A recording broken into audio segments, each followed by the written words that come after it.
Two good questions. The first one is that because it works topically, it works outside the cells. It doesn't get inside the cells. And the virus is replicating inside the cells.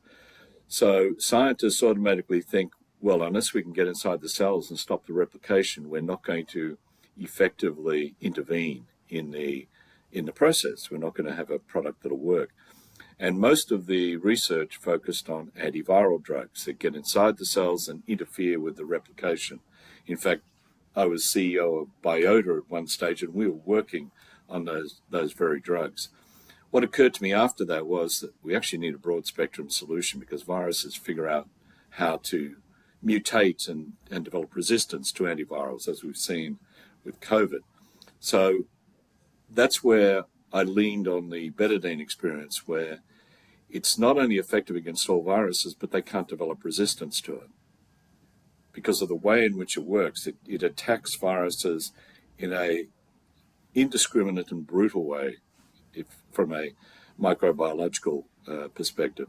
And there's no way that they can develop a way around it. So that was one of the main reasons why scientists felt it wouldn't work. And that's why our approach would said, hang on, even though it doesn't get inside cells, you've got all of those viruses in your nasal mucus, and they're spreading to other cells inside your nose.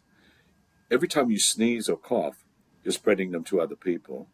You're also breathing them into your lungs, and they're going to cause bronchitis or sinusitis in the sinuses.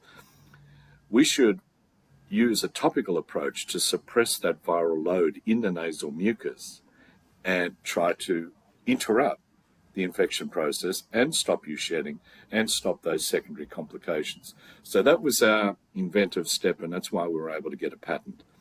And to your second question, how do we stop other companies from copying us? We have 3 families of patents that have been granted.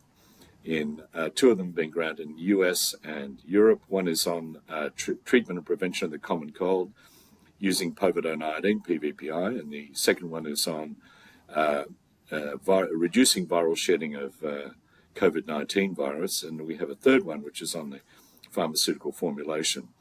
So it's the patents that provide us with the protection, and recently, last year, we moved a competitor product off the market in Singapore because unknown to them, they didn't know we had patents.